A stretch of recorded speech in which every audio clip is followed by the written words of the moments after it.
할렐루야. 5월 10일 수요일 새벽 예배 오신 모든 분들을 환영하고 축복합니다.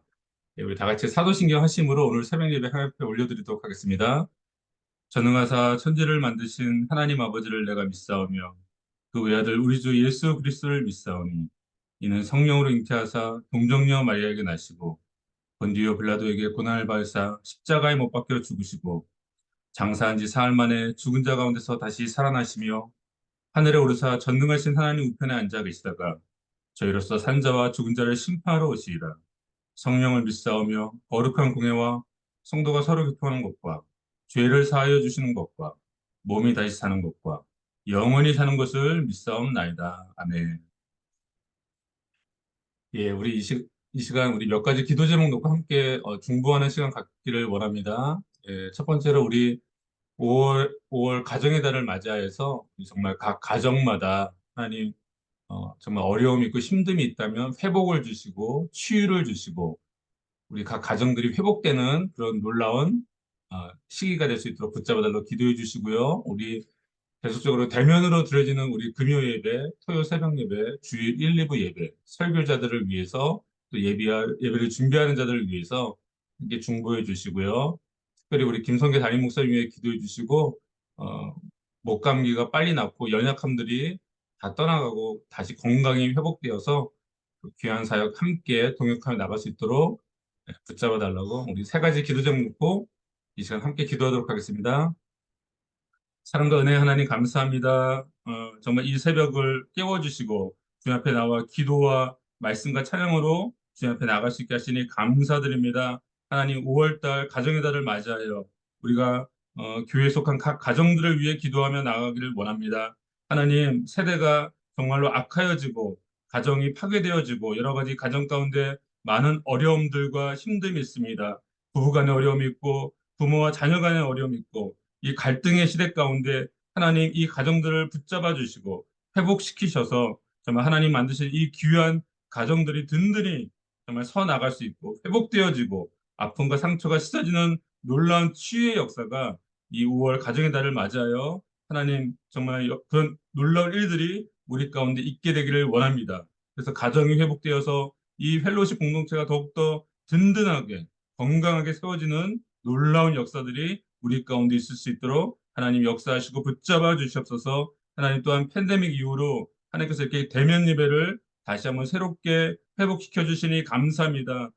우리가 모여서 드려진 이 예배, 금요 예배, 토요 새벽 예배, 주일 1, 2부 예배 가운데 하나님 임재하여 주시고 역사하여 주셔서 말씀 전하는 설교자에게 은혜와 능력을 더하여 주시고 아버지 예배 가운데 하나님 임재하셔서 하나님의 영광을 바라볼 수 있는 우리의 심령이 치료되어지고 정말 하나님의 살아계심을 맛보할 수 있는 귀한 예배들 될 수 있도록 하나님 축복하시고 붙잡아 주시옵소서. 시온 성가대 그리심 찬양팀 여러 가지 또 임마누엘 찬양대 정말 하나님을 섬기는 귀한 이들 한 분 한 분을 붙잡아 주셔서 우리가 정말 정성을 다해 하나님을 예배하는 예배 공동체 될 수 있도록 붙잡아 주시옵소서. 하나님 특별히 이 새벽에 김성계 담임 목사님 위해 기도합니다. 하나님 목에 아픔이 있고 연약함이 있습니다. 하나님 강건하게 붙잡아 주시고 예수 그리스도의 보혈의 피로 온전히 덧붙여서 모든 연약함이 떠나가고 하나님 다시 한번 건강이 회복되어서 하나님이 주신 이 귀한 사역들 함께 동역해 나갈 수 있도록 하나님 목사님 강건한 가운데 붙잡아 주시고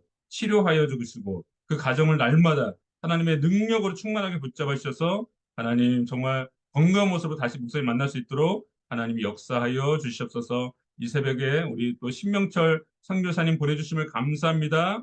귀한 말씀 받을 때에 하나님 우리에게 말씀하여 주시옵소서. 감사드리며 예수님의 이름으로 기도하옵나이다. 아멘. 예, 우리 오늘 함께 나눌 말씀은요. 사무엘하 16장 1절에서 14절까지 말씀입니다. 사무엘하 16장 1절에서 14절까지의 말씀 제가 읽도록 하겠습니다.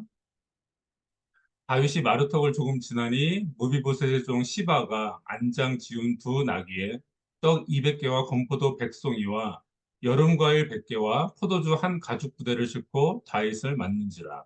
왕이 시바에게 이르되 내가 무슨 뜻으로 이것을 가져왔느냐 하니 시바가 이르되 나귀는 왕의 가족들이 하게 하고 떡과 과일은 청년들이 먹게 하고 포도주는 들에서 피곤한 자들에게 마시게 하려 함이니이다.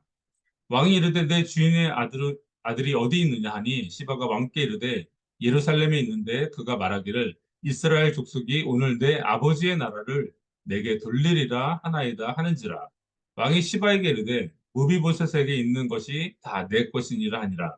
시바가 이르되 내가 절하나이다. 내 주 왕이여 내가 왕 앞에서 은혜를 입게 하옵소서 하니라. 다윗 왕이 바후림의 이름에 거기서 사울의 친족 한 사람이 나오니 게라의 아들이요 이름은 시므이라. 그가 나오면서 계속하여 저주하고 또 다윗과 다윗 왕의 모든 신하들을 향하여 돌을 던지니 그때 모든 백성과 용사들은 다 왕의 좌우에 있었더라. 시므이가 저주하는 가운데 이와 같이 말하니라. 피를 흘린 자여, 사악한 자여, 가거라, 가거라. 사울의 족속의 모든 피를 여호와께서 내게로 돌리셨도다. 그를 이어서 내가 왕이 되었으나 여호와께서 나라를 내 아들 압살롬의 손에 넘기셨도다. 보라, 너는 피를 흘린 자이므로 화를 자초하였느니라 하는지라. 수르의 아들 아비새가 왕께 여짜오되 이 죽은 개가 어찌 내 주 왕을 저주하리이까? 청하건대 내가 건너가서 그의 머리를 베게 하소서 하니 왕이 이르되 수르야의 아들들아 내가 너희와 무슨 상관이 있느냐? 그가 저주하는 것은 여호와께서 그에게 다윗을 저주하라 하심이니 내가 어찌 그리하였느냐 할 자가 누구겠느냐 하고 또 다윗이 아비새와 모든 신하들에게 이르되 내 몸에서 난 아들도 내 생명을 해하려 하거든 하물며 이 베냐민 사람이랴 여호와께서 그에게 명령하신 것이니 그가 저주하게 버려두라. 혹시 여호와께서 나의 원통함을 감찰하시리니 오늘 그 저주 때문에 여호와께서 선으로 내게 갚아 주시리라 하고 다윗과 그의 추종자들이 길을 갈 때 시므이는 산비탈로 따라 가면서 저주하고 그를 향하여 돌을 던지며 먼지를 날리더라. 왕과 그와 함께 있는 백성들이 다 피곤하여 한 곳에 이르러 거기서 쉬니라. 아멘.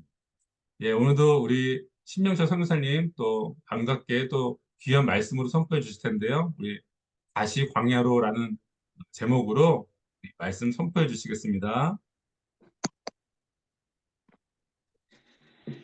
요즘 한국의 젊은 사람들이 쓰는 말들이 있는데 그중에 이생망이라는 말이 있어요. 혹시 무슨 말인지 아세요?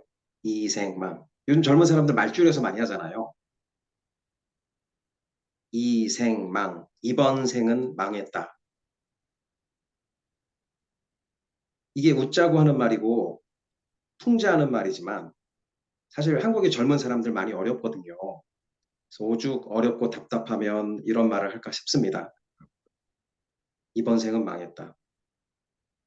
우리도 인생을 살면서 처음으로 다시 돌아가서 리셋해서 다시 시작하고 싶다. 그런 순간 있지 않으세요, 혹시? 뭔가 망한 것 같고 다시 한번 기회를 얻었으면 좋겠다. 그림 그리다가도 좀 이렇게 그림을 잘 그리고 싶은데 잘 못하면 찢고 다시 그리고 싶잖아요. 노래 부르다가도 뭐 틀리면 한 세네 번 틀리면 다시 하고 처음부터 다시 부르고 싶고 또 학생들은 시험 보다가 뭐가 잘 안 풀려요. 막 꼬여요. 그러면 처음부터 다시 시작하고 싶은 그런 순간들이 있겠죠. 오늘 본문의 다윗도 그랬을 것입니다. 그냥 노래나 그림 정도가 아니라 자기 삶을 다시 시작하고 싶을 만큼 후회스럽고 고통스럽고 그런 순간입니다. 지금 뭐가 많이 잘못됐어요.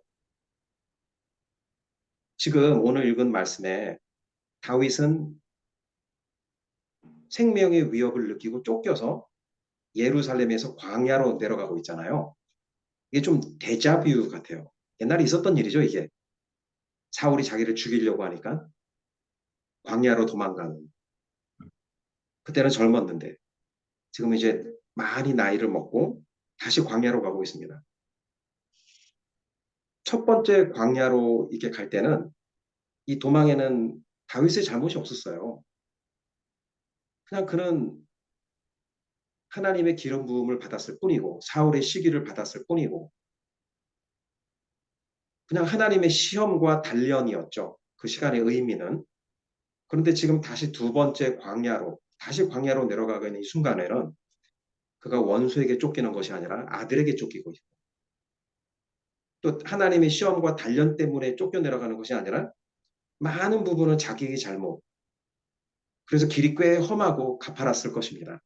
사실 제가 이스라엘에 좀 오래 있었는데 그 단기 선교 한 달 하면서 예루살렘에서 이 요단강 쪽으로 내려가는 그곳이 되게 험해요. 길이 되게 가파라요. 거기 신약 성경에 예수님의 예화로 썼던 선한 사마리아인의 비유, 그 강도 만나는 곳. 좀 그렇게 가파르고 그런 곳이거든요. 이 지금 내려가는 이유에는 자기 죄의 잘못도 있습니다. 사무엘하 12장에 보면 나단 선지자가 우리야를 죽이고 밧세바를 취했을 때 하나님의 심판을 선언하죠. 뭐라고 했냐면 사무엘하 12장에 이제 내가 나를 업신여기고 햇사람 우리아의 아내를 빼앗아 내 아내로 삼았은즉 칼이 내 집에서 영원토록 떠나지 아니하리라 하셨고 이 말씀의 성취예요. 칼이 내 집에서 영원토록 떠나지 아니하리라. 올 것이 온 거죠. 김동호 목사님이 말씀에 그런 이야기를 하시더라고요. 죄는 용서해 주시지만 우리 하나님은 그래서 심판은 면하게 하시지만 벌은 받게 한다. 그런 이야기가 있었습니다. 그리고 오늘날의 다윗은 이 두 번째 다시 광야로 가는 사건은 크고 작은 그의 죄와 실수가 겹쳐져서 만들어진 결과입니다. 우리야 바세바 사건뿐만 아니라 그의 아들 암논이 그의 딸 다말을 추행했을 때 제대로 치리하지 못했던 거. 그리고 그 암논을 압살롬이 죽이죠. 그 이후에 이 모든 문제들을 제대로 현명하게 대처하지 못했기 때문에 이런 일들이 결과적으로 이루어지게 된 것입니다. 망했습니다. 정말로 망했습니다. 다윗은. 그가 이루어왔던 모든 것이 망한 것 같은 순간 왕으로 이루어왔던 것들이 이렇게 순식간에 믿을 수 없을 만큼 허무하게 이렇게 사라져버리는 것 너무 허무하죠. 지금 압살롬의 구테타는 매우 성공적인 구테타처럼 보여집니다. 지금 이 험한 길을 내려가서 다시 광야로 가는데 다시 기약이 없습니다. 예루살렘으로 돌아갈 수 있는. 희망적이지가 않아요. 아주 징후가 좋지 않습니다.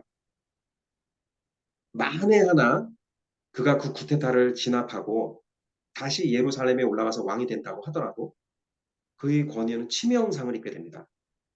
그리고 아들을 잃게 될 것입니다. 여러분 다윗 왕국은 의미가 있었어요. 하나님 나라의 모형으로서 다윗 왕국을 하나님이 허락하셨는데 다윗 왕국도 이미 손상을 입었어요. 백성들이 다시는 다윗을 존경하지 않을 수도 있습니다. 다윗의 자손도 되게 중요한 단어예요. 성경에 나오는. 메시아가 다윗의 자손에서 오기로 약속하셨는데 그것도 망한 것 같아요. 이 콩가루 가족이 돼버렸잖아요. 엉망진창이죠. 가족도 망하고 나라도 망하고 하나님이 주신 자신의 사명도 망친 것 같은 바로 이 순간. 한 인간으로서 도덕적으로도 망했고 영적으로도 망했고 이렇게 광야로 내려갈 때 희망이 없었을 것 같습니다.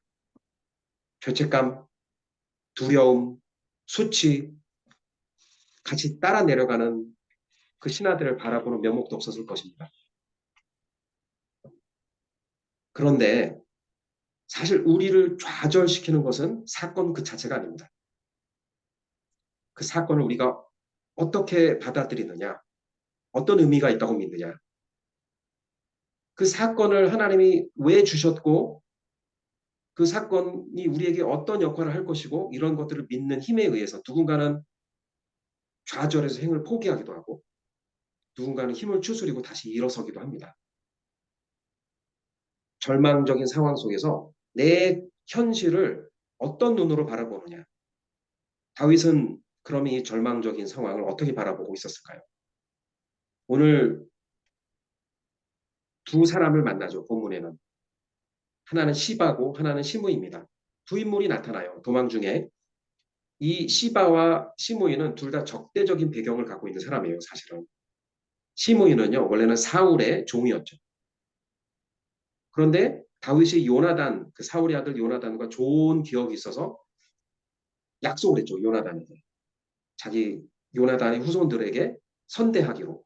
그래서 요나단의 아들 무비보셋이 이 절름발이었는데 양발을 다 쓰지 못하는 이 시바에게 다윗이 명령을 합니다. 네 종 사울의 손자 이 무비보셋을 잘 보살피는 종이 되어라. 그래서 시바는 사울의 종이었고 지금은 사울의 손자인 무비보셋의 종입니다. 이 시바가 음식을 나귀의 포도주와 함께 싣고 와서 다윗의 편에 섭니다. 물론 이제 나중에 이제 추후에 무비보셋과 시바 사이의 진실 공방이 있긴 하지만 그것은 오늘의 말씀이 아니고 다음에 또 이제 접할 말씀이니까 제가 남겨두고요. 이 시바가 잘한 것 하나는 있는데요. 대세를 따르지 않고 다윗을 따랐습니다. 하나님 계신 곳에 있기를 선택했죠. 하나님 계신 곳에 있는 다윗 옆에 있기를 선택했죠. 다윗은 시바에게 약속합니다. 무비보셋에 있는 것 모든 재산을 너에게 주노라. 믿음의 선포라는 거 혹시 아시겠어요, 이거? 자기 인생이 여기서 끝나는 것이 아니라 하나님의 자기를 다시 회복시키셔서 왕으로 회복시키신다는 그 믿음에서 나오는 믿음의 선포입니다. 무비보셋의 것을 다 너에게 주겠다. 그리고 두 번째 시므이를 만나죠. 그 이후에 시므이는 이 다 죽어가고 허물어져가는 다윗을 보고 평소에 다윗을 증오하고 미워하다가 지금 이 순간에 다윗이 가장 약하고 궁지에 몰리니까 정말 비열하게 쫓아오면서 조롱하고 저주합니다. 피 흘린 자여, 네가 피 흘렸으니. 근데 적어도 이거 되게 무고해요. 다윗이 많은 잘못을 했어도 한 가지 하지 않은 잘못이 있거든요. 그것은 하나님 대신해서 누군가 심판하지 않았어요. 그랬는데 그거 했다고 지금 무고하는 거거든요. 여러분, 곰이 제일 위험할 때는 상처받았을 때 위험하대요.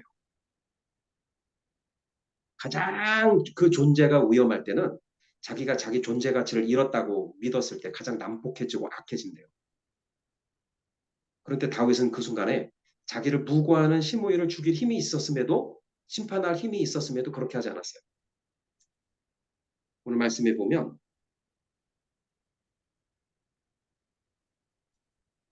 혹시 여호와께서 나의 원통함을 감찰하시리니 오늘 그 저주 때문에 여호와께서 선으로 내게 갚아주시리라.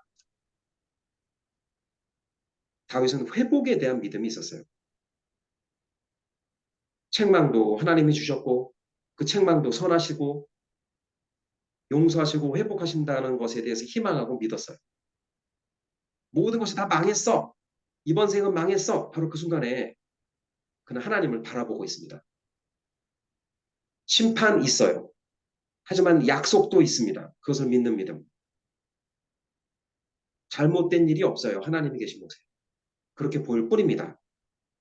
내가 망쳤어도 하나님은 망칠 수 없다는 믿음.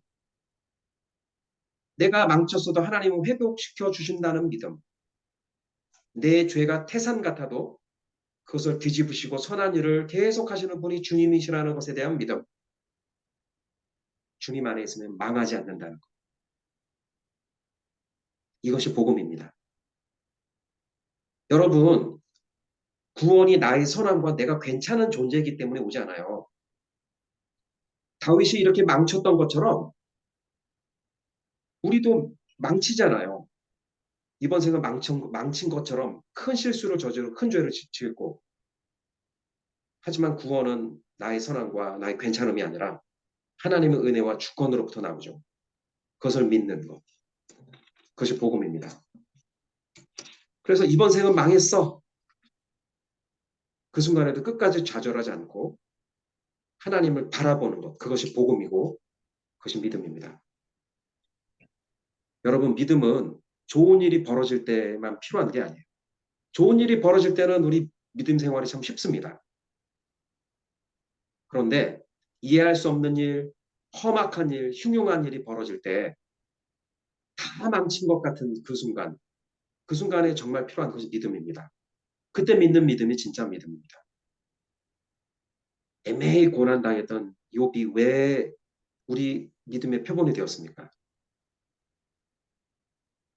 그 순간에 믿음을 보여주었기 때문입니다. 하나님이 아들을 내어놓으라고 아브라함에게 얘기했어요. 그 순간에 하나님이 선하심을 믿고 아들을 내어놓으려 했습니다. 하나님을 믿는 믿음은 푸른 초장을 지날 때도 필요하지만 사망의 음침한 골짜기를 다닐 때 더 필요합니다. 기뻐하는 자들과 함께 기뻐할 때도 믿음이 필요하지만 우는 자들과 함께 울 때도 믿음이 필요합니다. 여러분, 다윗은 모든 것을 다 망한 것 같고 수없이 많은 실수를 반복했지만 지금 다윗에게는 하나님이 있습니다. 괜찮습니다. 그가 큰 죄를 지었든 얼마나 많은 실수를 지었든 괜찮습니다. 하나님께서는 그거를 되돌릴 수 있는 권능과 은혜와 축복이 있습니다.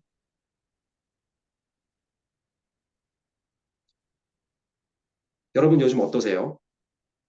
기쁘고 즐거운 일이 요즘 많이 있었다면 참 다행이고 감사한데 혹시 힘들고 이해할 수 없는 어려운 일들 속에 있지 않으세요?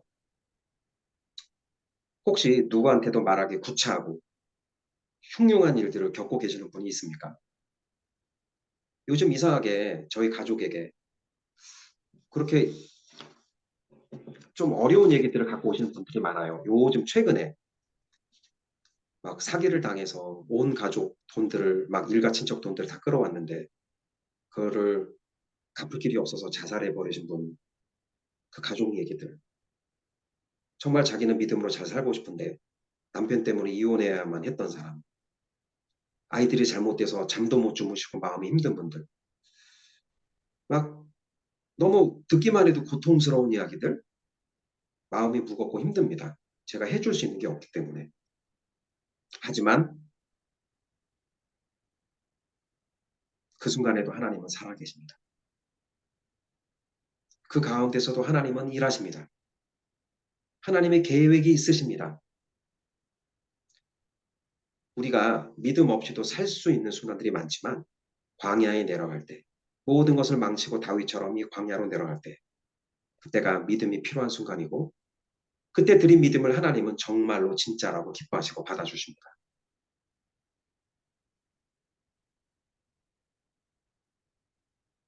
회개도 믿음입니다. 내가 망쳤을 때 그걸 들고 주님, 제가 망쳤습니다. 그렇게 들고 나갈 수 있는 것도 믿음입니다. 어떻게 보면 하나님이 그 믿음 더 기뻐하시는지도 모르겠습니다. 징계 이후에 나를 살리시는 것을 희망하는 것도 믿음입니다. 하나님과 우리는 그런 신뢰가 있어야 하잖아요. 요즘 여러분들의 삶이 어떤지 모르겠습니다. 망쳐도 좋습니다. 다시 시작하고 싶은 순간, 내 인생을 다 뒤집고 다시 시작하고 싶은 순간, 그 순간 주님을 부르십시오. 그 순간 우리 눈을 주님께 두십시오. 다윗처럼. 그러면 우리가 광야로 내려가도 다시 예루살렘으로 올라갈 것입니다. 다 같이 기도하시겠습니다. 사랑하는 주님, 참으로 친절하시고 자비로우신 주님, 우리 평생의 인생 동안 반복해서 저지르는 실수와 죄와 부족함이 있지만 그때마다 주님 부르짖고 주님 바라보고 주님 옆에 있을 때마다 우리를 다시 받아주시고 우리가 엉망으로 만들어 놓은 것을 회복시켜 주시는 주님 감사합니다. 주님, 이 세상 살면서 우리가 두려워할 것이 없음을 다시 한번 고백합니다. 주님 의지합니다. 주님 사랑합니다. 다시 주님 앞에 서는 믿음 허락하여 주시옵소서. 감사드리며 예수님의 이름으로 기도합니다. 아멘. 예, 선교사님 귀한 말씀 감사드립니다. 예, 우리 주기도문으로 오늘 예배 새벽에 마치도록 하겠습니다. 하늘에 계신 우리 아버지여, 이름이 거룩히 여김을 받으시오며, 나라가 임하옵시며, 뜻이 하늘에서 이루어진 것 같이 땅에서도 이루어지이다. 오늘날 우리에게 일용할 양식을 주옵시고, 우리가 우리에게 죄 지은 자를 사하여 준 것 같이, 우리의 죄를 사하여 주옵시고, 우리를 시험에 들게 하지 마옵시고, 다만 악에서 구하옵소서. 대개 나라와 권세와 영광이 아버지께 영원히 있사옵나이다. 아멘. 예, 우리 신명철 선교사님 너무나도 귀한 말씀 감사드리고요. 우리 내일 새벽에 한 번 더 우리 선교사님 말씀 들을 기회가 있습니다. 예, 내일 새벽에도 많이 오셔서 함께 은혜 나누고 귀한 말씀 받기를 간절히 소망합니다. 오늘도 예수 안에서 모두 다 승리하시는 그런 복된 하루 되시기를 기도하겠습니다. 감사합니다. 잘 감사합니다. 듣겠습니다.